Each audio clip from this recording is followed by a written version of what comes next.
page 7. So, if you don't remember so far, what has happened is that Brian's been hiding in the closet while Philip has killed all of the zombies inside the house. And Benny's not doing very good with it. So, yes, I guess we will continue. Okay, here we go. Brian Blake feels his gore rising, his throat involuntarily dilating. Okay, gentlemen, we got our work cut out for us, Philip is saying, addressing his two cronies, Nick and Bobby, as well as his brother, but Brian can barely hear over the sick thump of his own heartbeat. He sees the other remains. Over the last 2 days, Philip has started calling the ones they destroyed twice cooked pork, strewn across the dark, burnished baseboards at the threshold of the living room. Maybe the teenage children who once lived here, maybe visitors who suffered from southern inhospitality of an infected bite. These bodies lie in sunbursts of arterial spray. One of them is her dented head lying face down, like a spilled soup pan, still pumps its scarlet fluids across the floor with the profusion of a breached fire hydrant.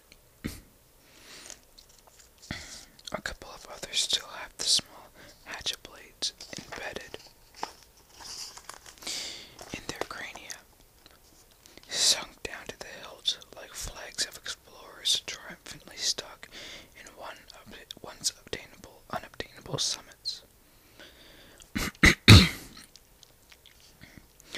Brian's hand flies up to his mouth, as if he might stem the tide rising of his esophagus. He feels a tapping sensation on the top of his skull, as though a moth is tickling against his scalp. He looks up. Blood drips from the overhead chandelier, a droplet landing on Brian's nose. Nick, why don't you go grab some of them tarps we saw earlier in the... Brian falls to his knees, hunches forward, and roars vomit across the parquet. The steaming flood of khaki-colored bile sluices across the tiles, mingling with the spore of the fallen dead. Tears burn Brian's eyes as he heaves 4 days of soul sickness onto the floor. Philip Blake lets out a tense sigh. The buzz of adrenaline is still coursing through him. For a moment he makes no effort to go to his brother's side, but simply stands there, setting down his bloody axe, rolling his eyes. It's a miracle Philip doesn't have a groove worn into the tops of his eye sockets from all the eye-rolling he's done over the past years on his brother's account. What else is Philip supposed to do? The poor son, the poor kid, his family, and family is family, especially in off-the-scale times such as these. The resemblance is sure there. Nothing Philip can do about that. A tall, rangy, sinewy man with the ropey muscles of a tradesman, Philip Blake shares the same dark features as his brother, the same dark almond eyes and coal-black hair of their Mexican-American mother.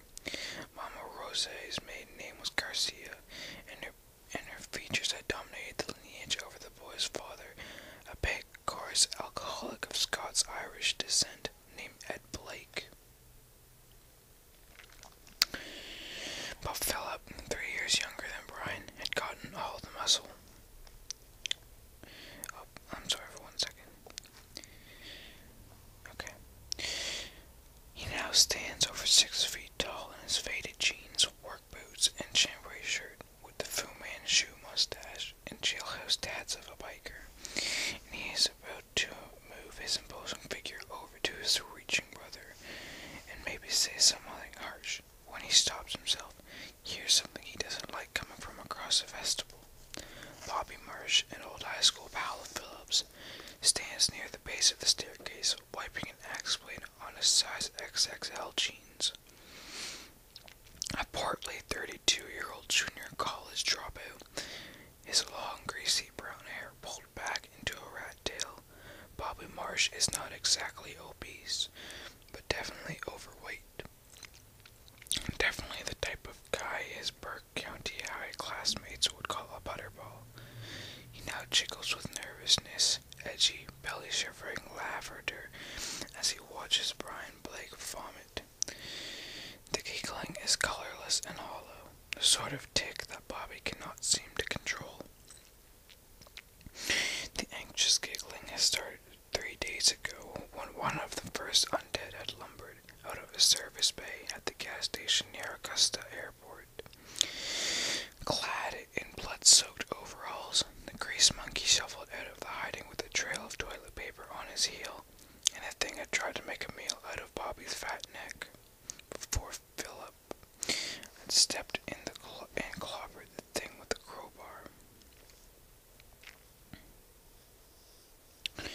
The discovery that day that a major blow to the head does the job quite nicely had led to more nervous chortling on Bobby's part. Definitely a defense mechanism, with a lot of anxious chatter about it being something in the water, man, like the Black Plague. But Philip didn't want to hear about those reasons for the storm then, and he sure doesn't want to hear about them now. Hey, Philip addressed the heavy-set man. You still think this is funny? Bobby's laughter dies. On the other side of the room, near a window overlooking the dark expanse of the backyard, which is currently shrouded in night, a fourth figure watches uneasily.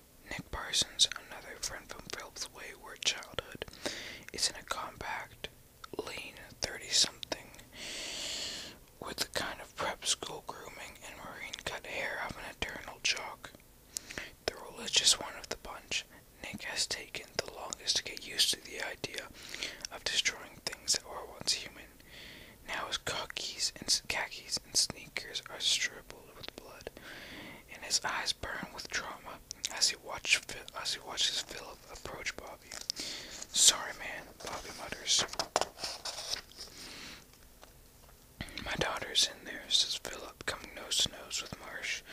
The volatile chemicals of rage and panic and pain can instantly ignite in Philip Blake. Bobby looks at the blood-slicked floor. Sorry. Go get the tarps, Bobby.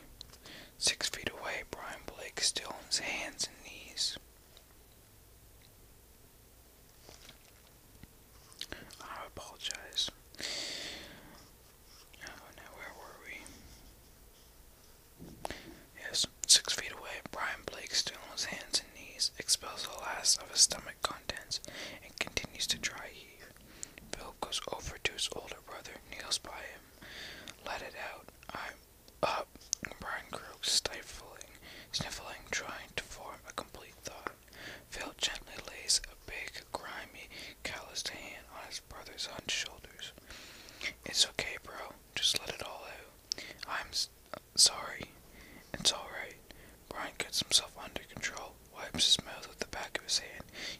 You think you got all of them? I do. You sure? Yeah. You searched everywhere in the basement and stuff? Yes, sir, we did.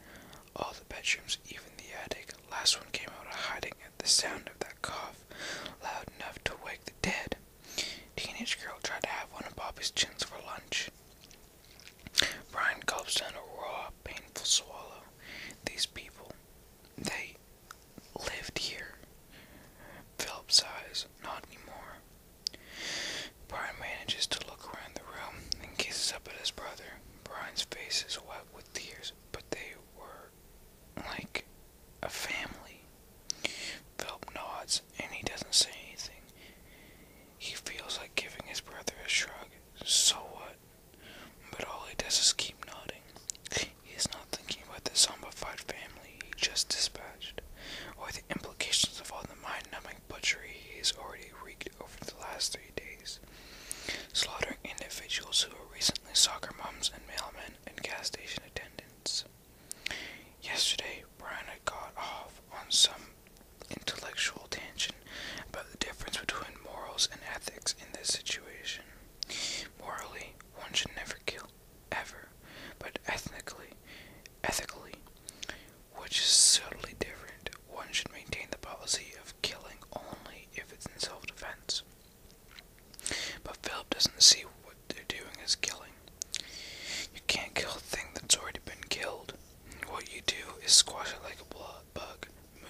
and stop thinking so much.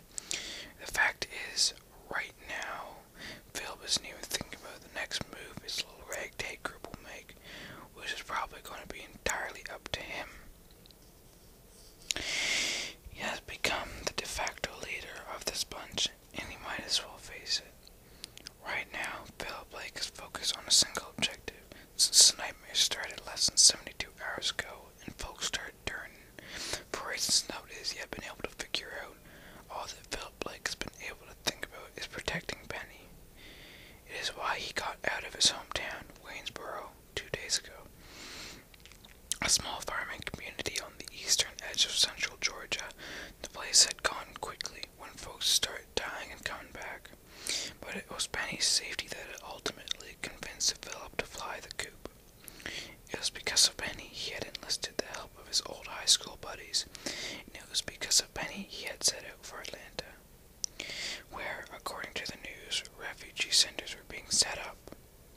It was all because of Penny. Penny is all that Philip Blake has left. She's the only thing keeping him going, the only thing to save salvage his wounded soul. Long before the inexplicable epidemic had broken out, the void in Philip's heart would pang at 3 a.m. on sleepless nights. That's the exact hour he had lost his wife. Hard to believe it had been nearly 4 years now. On a rain-slick highway south of Athens, Sarah had been visiting a friend at the University of Georgia, and she'd been drinking when she lost control of her car on a winding road in Wilkes County. From the moment he had identified the body, Philip knew he would never be the same. He had no qualms about doing the right thing, taking on 2 jobs to keep Penny fed and clothed and cared for. But he would never be the same. Maybe that's why all this was happening. God's little gag. When the locust came, and the river runs red with blood, the guy with the most to lose gets to lead the pack. Doesn't matter who they were, Philip finally says to his brother, or what they were. Yeah, I guess you're right. By this point, Brian has managed to sit up, cross-legged now, taking deep, wheezing breaths. He watches Bobby and Nikki across the room, unrolling large canvas tarps and shaking opening garbage bags. They begin rolling corpses, still dripping, into the tarps. Only one thing that matters is we gotta get this place cleaned out now, Philip says. We can stay here for the night, and if we can score some gas in the morning, we can make it to Atlanta tomorrow. Doesn't make any sense though, Brian mutters now, glancing from corpse to corpse. What are you talking about? Look at them. What? Philip glances over his shoulder at the gruesome remains of the mariage being rolled up into the tarp. What about him? It's just a family. So, Brian coughs into his sleeve, then he wipes his mouth. What I'm saying is, you got the mother, the father, the 4 teenage kids, and that's like it. Yeah, so what? Brian looks up at Philip. So, how does something like this happen? They all turn together. Did one of them get bitten and bring it back inside? Philip thinks about it for a moment. After all, he's still trying to figure out just exactly what is going on too, how this madness works. But finally, Philip gets tired of thinking about it and says, "Come on, get off your butt and help us." Oh, you've fallen asleep again. Well, I see this is working very well. Okay, so I guess we will continue tomorrow. You may be asleep, but I'll just say it anyways.